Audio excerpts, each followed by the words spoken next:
Hey everybody, I'm Ben Thompson from Best Wines, Managing Director here and Vineyard Manager.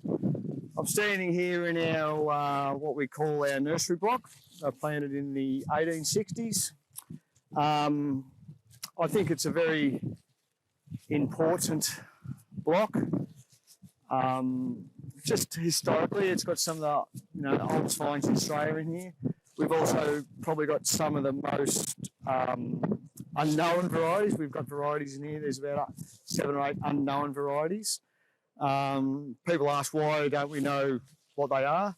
Well, we've had them DNA tested many years ago, and no one's actually come up with a name for them. So that was a number of years ago. We would like to do another, get someone else in and go through them a bit more, because there's more known about varieties and all that sort of stuff now. But there's also varieties in here that may not be anywhere else in the world anymore, because there's such a mixed bag.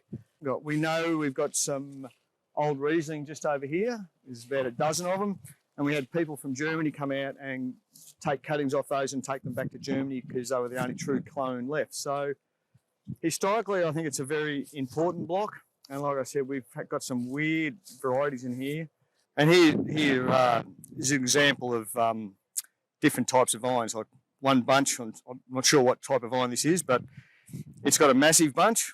The other one's got such a small bunch, and these are all mixed up everywhere. But that's a pretty impressive size bunch compared to this one here. So it's very interesting when you walk through the vineyards. You can see all different size shapes, different shaped leaves, different coloured leaves. At bud burst, they shoot at different times of the year. You'll see vines that are, got a couple of little leaves on them where others haven't even shot yet. So it's quite an interesting block.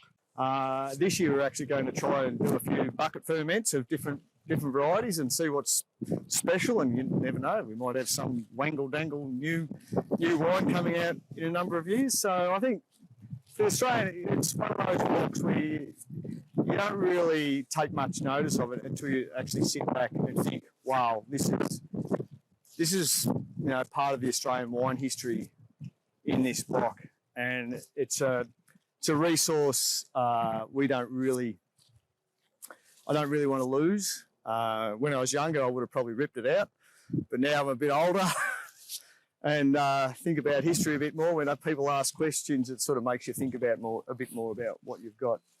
So they've always been dry growing. They've never had water put on them. I've dug down before, and the roots can go down to 2 to maybe 3 metres in spots, just depending on the different vine. As you can see, I'm not sure whether you can see back through the pan, but every 10th vine's got a different leaf, so it's a different variety. So there might be 10 reds, 1 white, 2 reds, 30 whites. And out of that 30 whites, there might be 4 different varieties. There's one variety which I really think is a really cool name, is Hash 22. God only know what the wine tastes like, but you never know, we might make a Hash 22 one day. Well, who knows? So, yeah, like I said, I think it's a very important block, and we're in the process now of seeing if we can somehow preserve it. I've started another little planting, which I'll show you a bit later on. But like I said, I think it's quite a historical block, and to be dry growing, never get any too many supplements or anything like that, considering they're planted in the 1860s. Sort of chuffed to be able to say that we've got something of historical value to the Australian wine industry. So here we are here at the moment. This is a replanting I roughly did in 2010 of the nursery block. It was, we tried to take cuttings from the other block, which is quite difficult to do because they're all mixed up, but we do have a bit of a plan and a drawing of what's about. So basically I was just trying to create this to just help preserve the history of those vines, because they're getting quite old. Some have died out. Like in here, we've got some Gamay, but I could only get 4 cuttings of Gamay because there was only 1 Gamay vine left in the nursery block, which had died off and there was only cuttings. So that's why we've got a few gaps here and there, because we've never actually been able to fill fill them all in. But it's basically just to try and keep this source block, just a repeat of the old block in a bit more organised way. So we've basically done 3 panels of this, 3 panels of that, 3 panels of this. This here is one of the varieties that's unknown.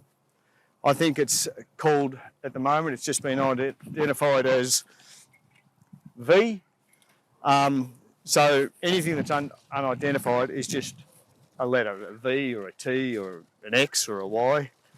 But these are things now with, things have moved on a bit more and a bit more probably sophisticated DNA testing and more information about, we could probably actually find out what they're really called instead of just a letter.